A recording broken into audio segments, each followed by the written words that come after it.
acaba de llegar nuestra visita. Lo veo ansioso, Agustín. Se soba las manos como se dice en el campo. Que vamos a hablar de historia. A mí me encanta la historia de mi país. A ver, Pero es un tema que me apasiona.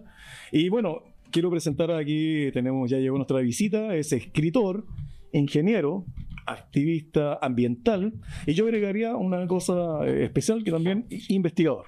Un investigador.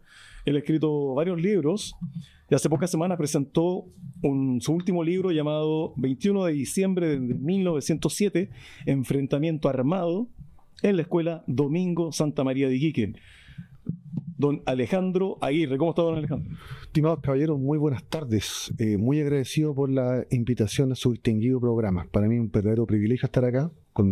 Aprendo mucho de economía con ustedes, así que espero también un llamado a toda la comunidad que apoyen Económicamente Hablando, a los profesores acá, y aprovechen de llamarle y preguntarle para aprender de economía. Así que muchas gracias por la invitación, chicos. Excelente, excelente. Bueno, mira, mucho gusto, mira, Alejandro. Para partir, sería interesante que nos contara primero, para que vayamos por orden, quién eres tú, dónde naciste, dónde te educaste, en fin, ¿quién es Alejandro Aguirre? Bien, yo me llamo Alejandro Aguirre San Martín. Soy hijo de una iquiqueña, nieto de iquiqueña. Mi bisabuelo nació en Guara. Y soy de profesión ingeniero. Me gustó siempre escribir. Y me gustó mucho la investigación. Iquique es una ciudad que se caracteriza por tener mucha historia. Cada paso que uno da en Iquique es un paso en la historia.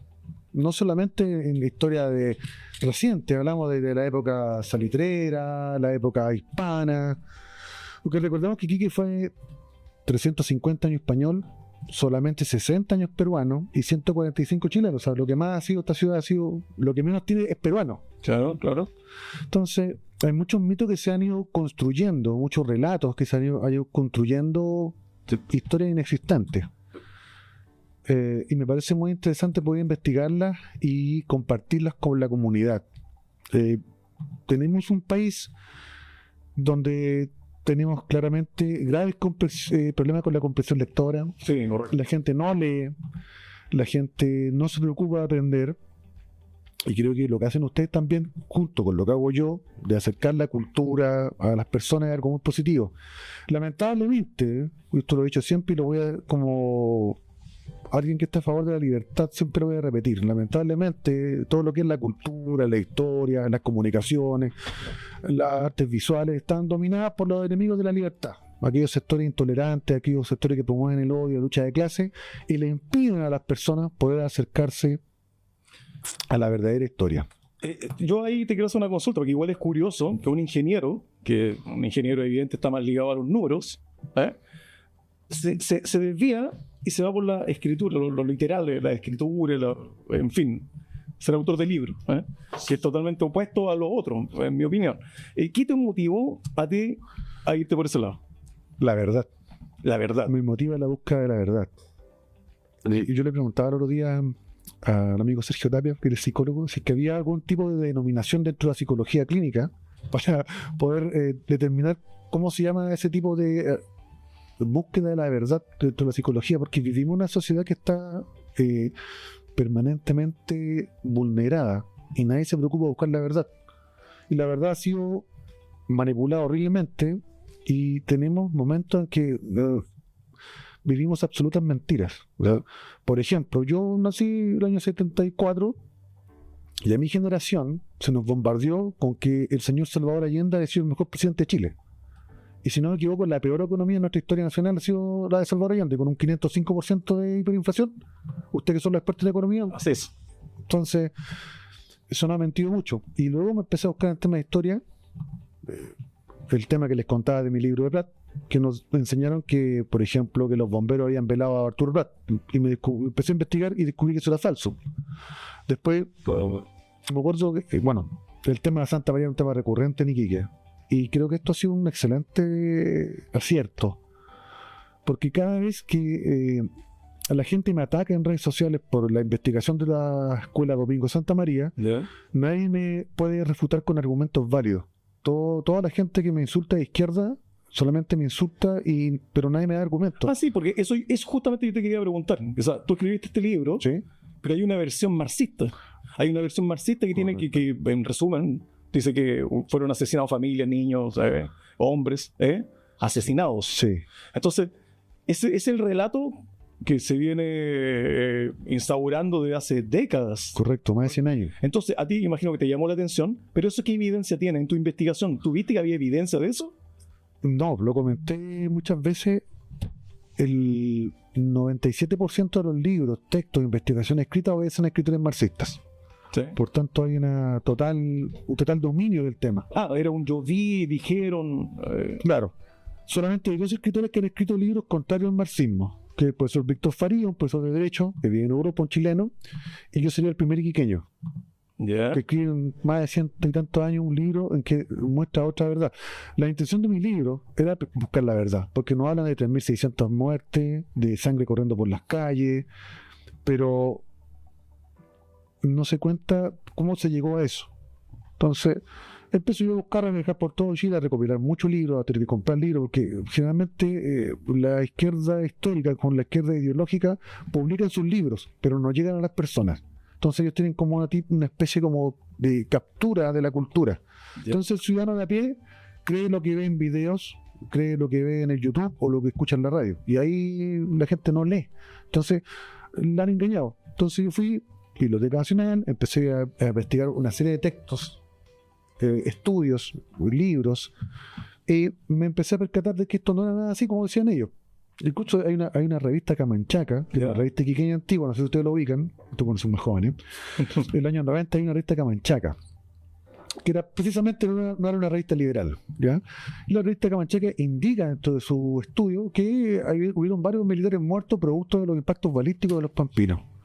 Entonces, se crea este mito de las 3.600 personas muertas, que los mataban por pensar distinto, que era un mundo mejor. Ríos de sangre. Justamente, guaguitas muertas. Y la verdad que mucha gente me escribe, me dice, oiga, usted aquí, acá, pero nadie ha demostrado 3.600 informes tanatológicos, 3.600 informes forenses, que evidencian fehacientemente, más allá de toda duda razonable, la muerte de esas personas. O sea, era un relato solamente. Es un relato. Como lo comentamos bastante acá también. Es un La relato. izquierda ocupa mucho el relato. Mira, No solamente la historia, la economía también. Sí, pero Vendría a ser como una especie de mito o historia urbana que en el fondo se fue generando año a año, que después pasó a ser una realidad, en la cual tú, al hacer... Porque efectivamente, si a ti no sé, a lo mejor va a ser media burda el ejemplo, pero cuando a ti te contaban cuando eres chico la historia de La Llorona, nunca viste a La Llorona, pero ya listo, y creí en aquello. Pero tú en la medida que fuiste estudiando, fuiste revisando, te fuiste dando cuenta que parte de lo que nosotros, porque principalmente acá, cierran la calle, ponen un escenario y hacen algo bastante conmemorativo a raíz de lo que significa para una gran cantidad de las personas, y tú vas contrario y directo, podríamos decirlo, a la yugular, diciéndole, oye, lo que ustedes están diciendo, eso no es así, pero esa información o esos estudios que tú has logrado realizar, esa ruta de búsqueda la puede conseguir cualquiera, Sí, por supuesto. porque eso es sumamente interesante desde el punto de vista de lo que tú has señalado. No, como cultura no tenemos ese enganche de leer y obviamente nos vamos guiando con lo que la otra persona dice. Entonces, de todo lo que tú has descubierto, ¿cuál fue lo que más te impactó de tu libro el 21 de diciembre de 1907? La manipulación de los hechos. A ver, todos hemos sabido, los percatamos, de que la verdad es matemática. 1 más 1, 2. No es 1 más 1, 5.590. Entonces, aquí las ideologías que son contrarias a la libertad siempre están engañando a las personas, aprovechándose de que la gente no lee, de que la gente es inculta, que la gente es indolente con lo que sucede en el país. Entonces, se aprovecharon de las personas que murieron en esta instancia para victimizarlo. Todos sabemos que las ideologías contrarias a la libertad funcionan como religiones fanáticas. Claro. Y permanentemente están creando santos. Violeta Parra, Víctor Jara, Mon Laferte, son santos que van teniendo para ir captando más adeptos. Entonces aquí también se genera un relato. En mi libro yo indico que es lamentable todo tipo de muertes. Debemos rechazar la violencia. Y que este lamentable suceso debe ser una fecha de reflexión. Porque el terrorismo en todas sus formas es contrario a los derechos humanos. Está en la Constitución de Chile. Entonces aquí hubieron una serie de hechos constitutivos de delitos, por tanto, por parte de las personas. Hechos típicos antijurídicos y culpables. Por ejemplo, la toma ilegal de espacios públicos y privados. Eso constituye un delito que se llama usurpación, un delito que tiene una sanción penal y civil. ¿Ya? Entonces, a través del tiempo, lo que hace la ultraizquierda es victimizar a las personas que cometieron delitos y no contar la verdad. No es bueno que personas de otros países vecinos porten armas de guerra o armas de fuego en calles de Iquique, con las cuales amenacen o agredan a la fuerza pública de todos los chilenos. Nosotros vivimos en un Estado de Derecho con un ordenamiento jurídico y todos deben respetar ese ordenamiento jurídico. Aquí hay una serie de delitos que se cometen, aparte de la usurpación, el portar armas ilegalmente, el agredir a la autoridad, el amenazar con incendiar la ciudad. El 21 de diciembre de 1907, cuando ocurre este enfrentamiento armado, los protestantes, no todos, porque había gente que inocente, que era buena, que creía que podía lograr algunas cosas, pero también había una gran parte de esas personas que eran violentas. Entonces ellos amenazaron con incendiar, con quemar la ciudad, y los habitantes huyeron y se subieron a los barcos que estaban en la gira, para poder evitar esa violencia. Les voy a leer, si me permiten un poquito, una parte de un libro que se llama Los mártires de Tarapacá, de Pérez Riquelme, y una parte que se llama de un libro que se llama 21 de diciembre de Leoncio Marín, página 76. Aquí está toda la referencia y atrás está la biografía. Para mí lo más importante de ser escritor es que el que lea esto pueda llegar a la información y comprobar lo que estoy hablando con la verdad. Entonces dice don Leoncio Marín, que uno fue de los testigos presentes ese día, dice, abro comillas, durante más de 1 hora y media, el general Silva Renard, el coronel Ledesma y los capitanes de navío Wilson y Aguirre agotaron todos los medios pacíficos posibles para convencer a los huelguistas del deber que tenían de respetar los mandatos de la autoridad. Invocaron el patriotismo, la necesidad imperiosa de tranquilizar la ciudad y la provincia. Concluyeron por pedir reiteradamente a los huelguistas no obligaron al ejército de la República a usar la fuerza, que produciría dolorosas pérdidas. Página 76 del libro 21 de diciembre, de don Leoncio Marín, que fue un testigo que estuvieron presentes ahí. Entonces, había por parte del gobierno de Chile, del Estado, el ánimo de lograr negociaciones. Don Francisco Valle escribe un libro que se llama La historia de Iquique. Don Francisco Valle relata que cuando bajan los amigos salitreros a Iquique, llevaban pancartas con mensajes alusivos a la lucha de clases y al comunismo. Ya la protesta tenía un sesgo político, lamentable. Todos sabemos que los enemigos de la libertad no toleran que otros piensen diferente. Nosotros, los que creemos en la libertad, podemos pensar diferente y lo respetamos, y lo toleramos y lo aceptamos. Y ese juego de respetar al resto es muy bueno, porque nos acerca más como personas. Yo conozco lo que ustedes piensan, ustedes conozcan lo que yo pienso, y nos respetamos y nos integramos juntos.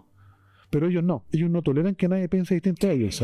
Y su forma de trabajar es amenazando, insultando, golpeando, porque no tienen, su ideología se basa en el odio, en el asesinato, en el robo, no tienen más que eso. Entonces, estas personas, a medida que iban pasando los días, fueron manipulados por los ideólogos marxistas de esta revuelta obrera, que lo que buscaban en el fondo era paralizar toda la industria salitera y afectar claramente la economía del país, la balanza comercial, con el objetivo de dar un golpe de Estado. Los salitreros tomaron espacios públicos, se tomaron la planta de energía, no había luz, se tomaron la planta desalinizadora de agua, no había agua para tomar, se tomaron el puerto, lo cerraron, no había alimentos para comer. Entonces esos hechos típicos antijurídicos y culpables, nadie respondió por ello. Los ideólogos, los cabecillas de la mancomunidad obrera huyeron todos y nadie fue sometido a proceso por todos los graves delitos que se cometieron en contra del Estado de Derecho, de la paz social, del ordenamiento jurídico, de la salud pública. Entonces, este tema de la Santa María es una mentira, una una falacia muy terrible que lamentablemente las personas que son ideologizadas no toleran y no son capaces de ir a los datos duros. Entonces aquí aplica ese dicho, miente, miente, que algo queda. Así trabajan ellos. Y así fue quedando, claro. El 15 de enero de 1908, don Alfredo Sayer Jones, que era el administrador del Hospital de Iquique y del Lazareto, emite un informe oficial, que es un instrumento público, ¿ah?, al presidente de la República y al ministro del Interior, en el cual él relata y dice que cadáveres recibidos en el hospital fueron 43, cadáveres recibidos en el Lazareto de Iquique 34, cadáveres llevados directamente al cementerio de Dios 18.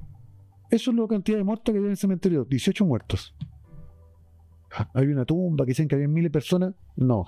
El año 90, no sé si ustedes recuerdan que sacaron un montón de muertitos de por aquí y por allá. Sí. Y los metieron en el cementerio 1 diciendo que eran los muertos de la Santa María. Yo por lo menos no vi nunca ningún informe de ADN, ningún informe tanatológico que indicara que esas personas correspondían a las personas de Santa María. Eso fue un tongo, fue una mentira. He escuchado otras veces eso, tongo. Sí, sí. El tema de todo el sector de la Siberia está lleno de muertos desde 1540. Claro. Entonces tomaron un montón de muertos y lo hicieron pasar como que eran pampinos, pero no hubo un trabajo serio y una falta de respeto a la historia de la comunidad iquiqueña. Nos engañaron. O sea, empezaron a sacar muertos de las pestes, tuberculosis y cualquier muerto. Aquí están los muertos de Santa María. No.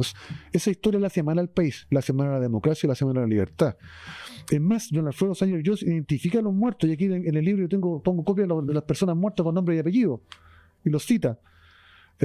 Por ejemplo, miren, uniformados que fueron heridos por proyectiles balísticos disparados por los pampinos: don Carlos Herrera del buque Esmeralda, don Nicanor Vega del regimiento Higgins, don Juan Varas del regimiento Higgins y don José Carrasco del regimiento Granadero, que fueron heridos por disparos efectuados por los pampinos. Entonces, aquí hay que destacar, para que los señores auditores que nos están escuchando, que aquí en el libro, es lo que está mostrando ahí, son fotos de evidencia, documentos. Documentación oficial. Es documentación oficial de la época. Él no se está guiando solamente en el relato del que él creo que quiere contradecir. No, entonces acá se contrapone directamente a la versión marxista, que está basada solo en un relato. Acá él muestra documentación oficial de la época, y eso es importante destacarlo, ¿no? En el fondo yo creo que es importante destacar el análisis serio, que no es algo ideologizado y que es solamente un punto de vista, un planteamiento.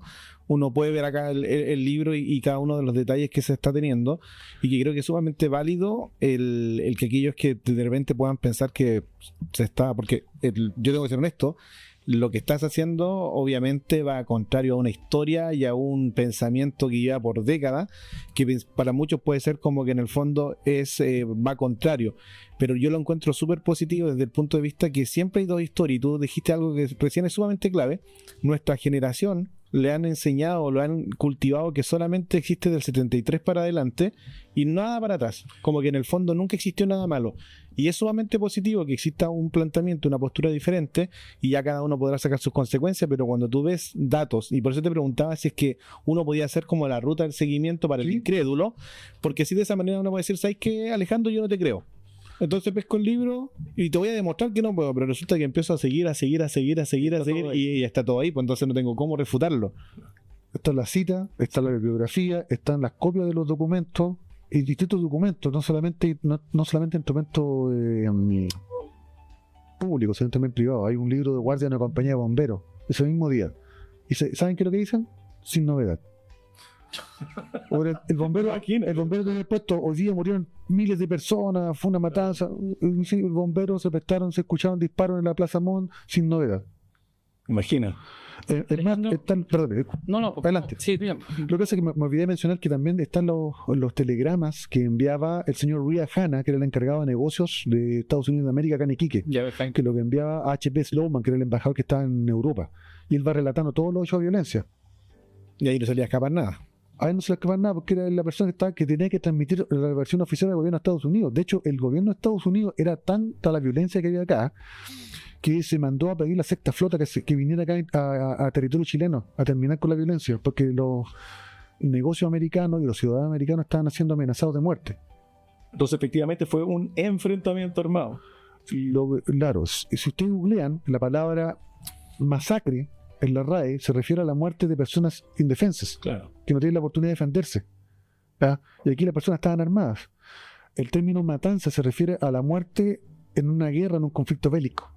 Y esto no fue una guerra, fue un enfrentamiento armado entre civiles que se encontraban ilegalmente armados y atacaron a las fuerzas de orden de la República de Chile.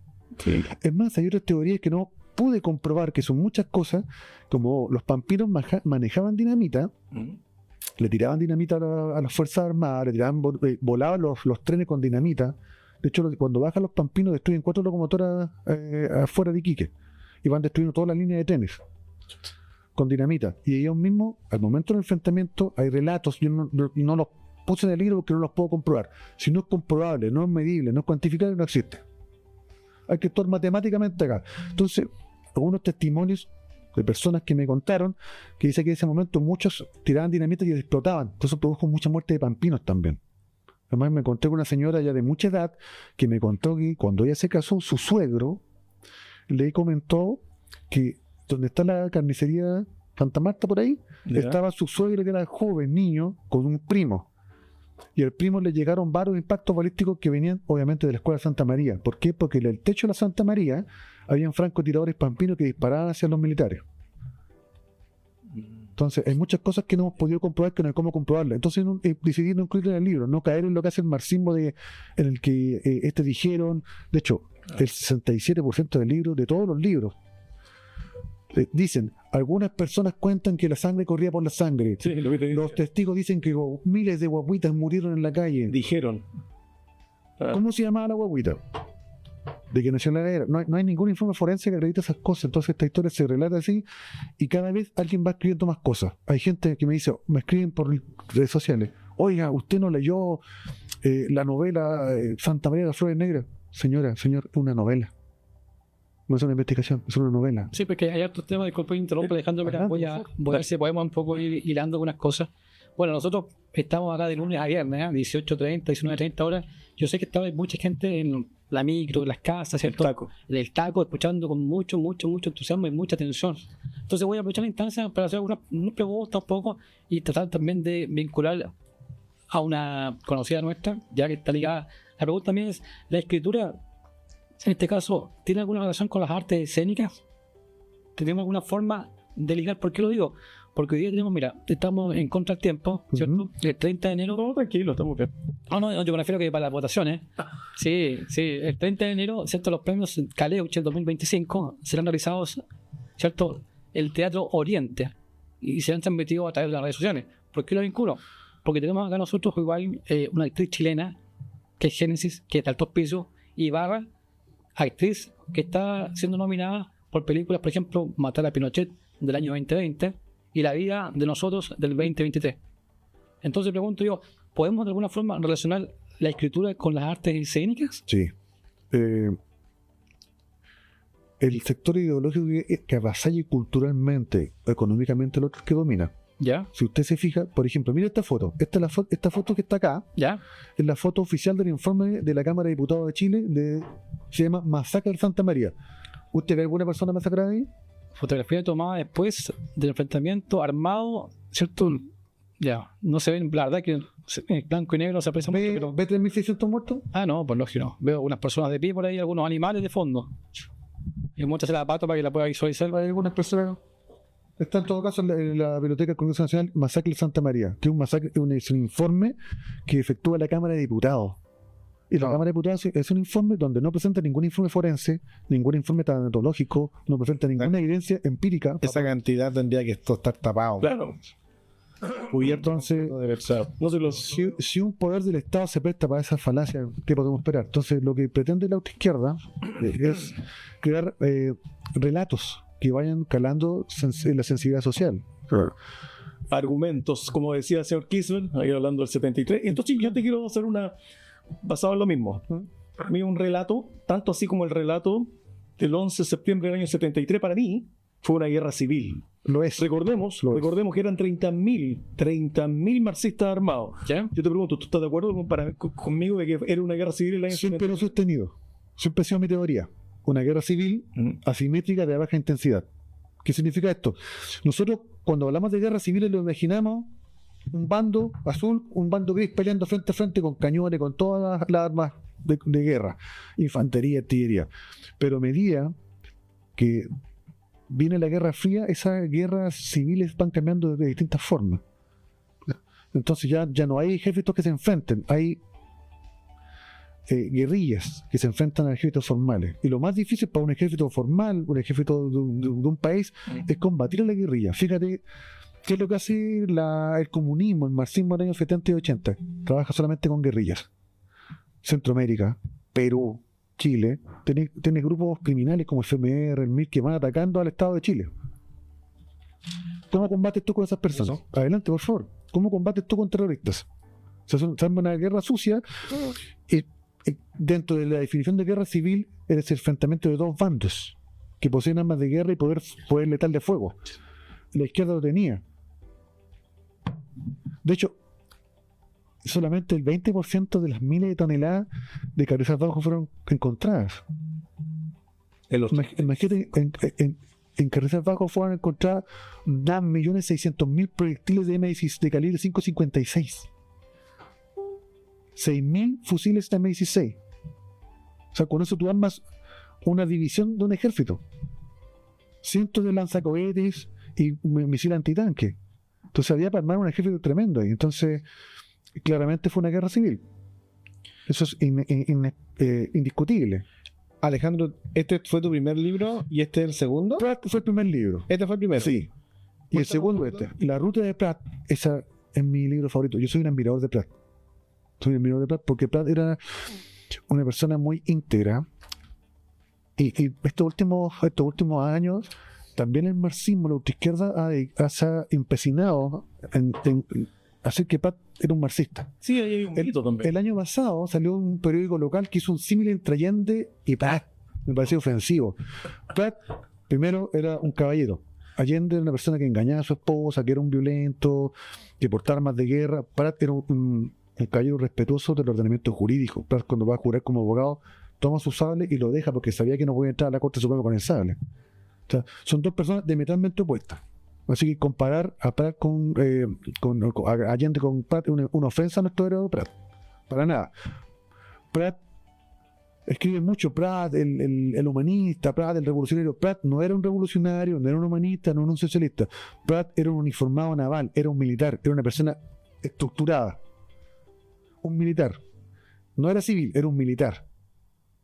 Que estudió Derecho, porque como los militares son personas que creen mucho en el respeto al país, a la patria, él creía también mucho en la justicia. ¿Ya? Era una persona muy estructurada, era una persona conservadora, era católico. Era una persona muy respetuoso de sus pares y subalternos. Entonces era una persona que representa esos valores patrióticos que que algunos sectores políticos como la izquierda no quieren que exista: el respeto, la tolerancia, el esfuerzo personal, el amor por la libertad, el respeto por la familia, el amor por su esposa, por sus hijos, por su madre, por su hermano. Le ayudaba a su hermano, le daba platita para que pudieran estudiar y trabajar. Pratt estaba a favor de la vida, era una persona católica, profundamente católica. Pratt siempre se manifestó en contra del aborto, porque perdió una hija y sabía lo que era el sufrimiento para un padre perder una hija. También era una persona que creía, no era una persona, se creó un mito por parte de la izquierda de que Pratt de la noche le hacía clase a los trabajadores y los sindicatos para enseñarles sus derechos laborales. Son mentiras. O sea, Pratt está enfocado en derecho militar, ¿ya? En estudios sobre derecho naval. Y aquí este video también yo lo hago porque también hay mucho mito acá. De hecho, lo estaba conversando hoy día en otra emisora, un pequeño antiguo, y que me comienza a hablar de Pratt. Y me dice, oiga, pero es que el caballero de los mares. Y digo, mire, ¿sabe qué? Don Miguel Grau, el 21 de mayo de 1879, hay un TikTok, una red social peruana que se llama Hatum, H-A-T-U-M, Hatum, búsquelo después. Un TikTok, una cosa como de TikTok donde hacen como historietas como de monitos, así como de peruanos, como para los niños. Y ellos están obsesionados de hacer de que Pratt era amigo de Grau. Después del combate naval de Iquique, Grau deja afuera de la puerta de la aduana de Iquique abandonado el cuerpo de Pratt y Serrano. Pratt se queda 21, 22, 23 y 24 de mayo en Iquique, no hace nada por Grau. por Prat, perdón. Grau no hace nada por Prat. Es más, Grau deja morirse desangrado al sargento Aldea fuera de la aduana. El sargento Aldea venía con proyectiles balísticos en el cuello, en el brazo y en el muslo. Tenía un sangramiento arterial. Lo dejaron morirse y desangrarse. Un ciudadano italiano lo tomó y lo llevó al hospital. Pudo haberse salvado al sargento Aldea de la muerte, pero Grau lo dejó abandonado fuera de la aduana.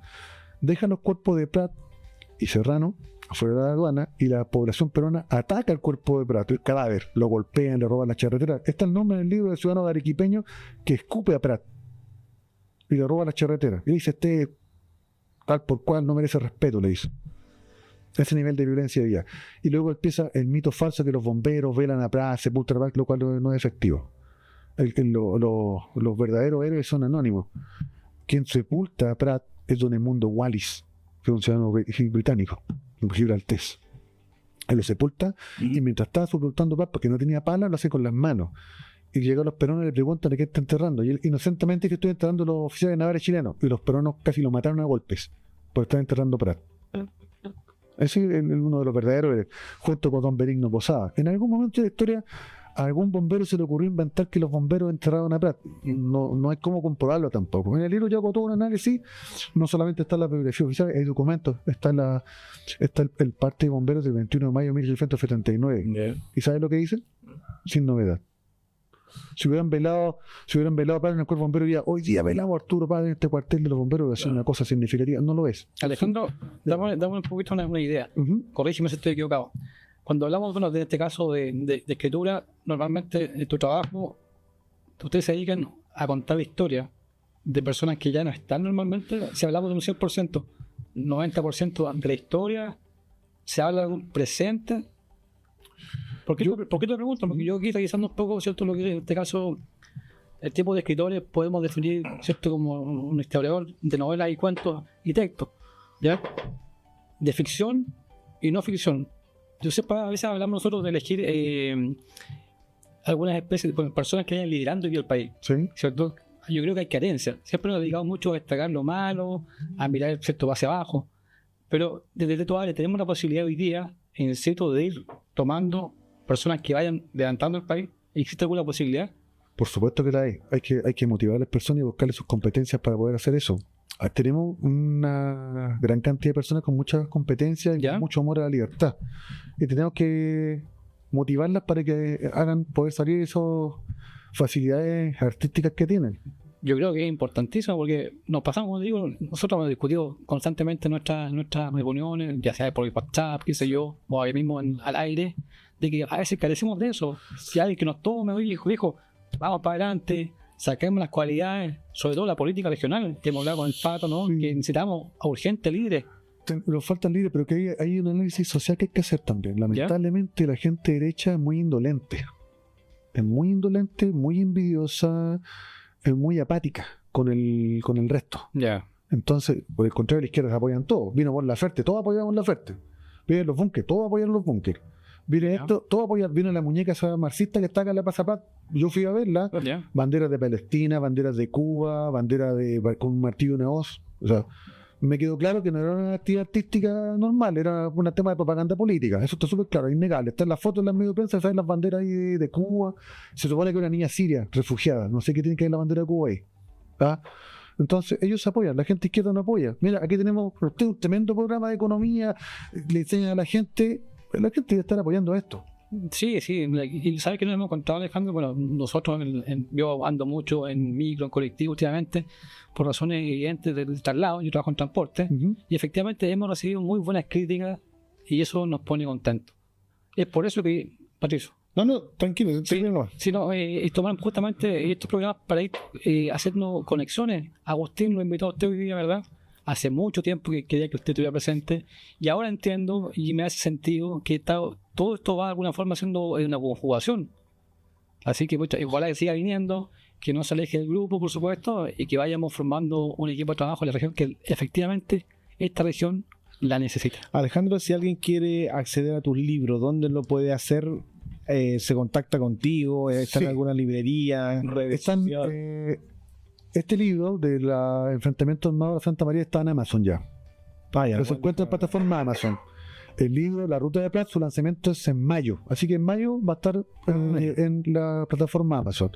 También en mi red social, Facebook Alejandro Aguirre, si alguien quiere escribirme, me quedan algunas últimas copias del libro de Santa María. Y en mayo pueden escribir el libro de La Ruta de Prat. Señor Aguirre, ¿y qué próximo proyecto tiene?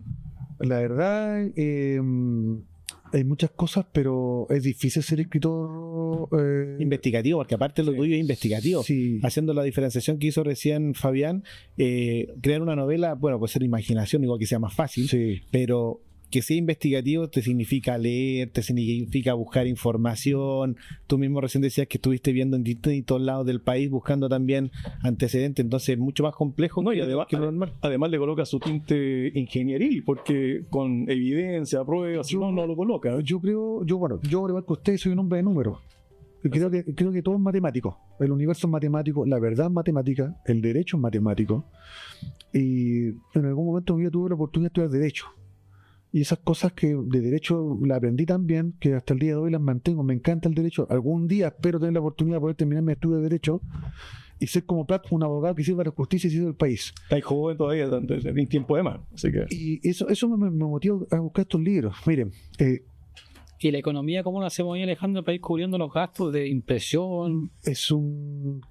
¿cómo se financiaron los...? Muy Sí, difícil. sí. Todo con mis recursos propios. ¿Ves? No hay apoyo. No hay apoyo. Me costó un mundo, pero en algún momento dudé. De culturas, de los recursos de cultura fueron Nada. ampliados. No, nada era. Todo fue todo ¿qué recursos pasó? propios. Pasó con el tema ahí, hicimos ese análisis, ¿no? Con respecto a los fondos que se devolvieron a Santiago.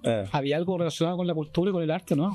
No, lo que pasa es que tú estás hablando del gobierno regional. Sí. En tema de cultura como tal, bueno, este año 2025 se aumentó en un 50% el presupuesto a nivel nacional, pero creo que es importante que, y ahí comparto mucho con Agustín con respecto a que quien esté a cargo de la cabeza, en este caso liderando el país, hay quien darle enfoque. Entonces, cultura, si bien es cierto, durante mucho tiempo ha estado, como bien lo dijo Alejandro, arraigado hacia un sector de manera fuerte, es importante que no sea sesgado y que los parámetros que entrega sean abiertos para todo tipo de pensamiento, porque la cultura no es solamente un sector, la cultura, de hecho, creo yo, a lo mejor puedo estar equivocado, que la cultura no tiene una definición, sino en el fondo la cultura es cultura y cada uno va viendo y va revisando. De hecho, cuando tuve la oportunidad de ir a Argentina, es bastante impresionante el cómo viven ellos la cultura, pero los fondos como tal debiesen ser abiertos y no sesgados por ideología. Hoy yo propongo que invitemos nuevamente en otra oportunidad al señor Aguirre, porque por tema de tiempo vamos a tener que comenzar a despedirnos,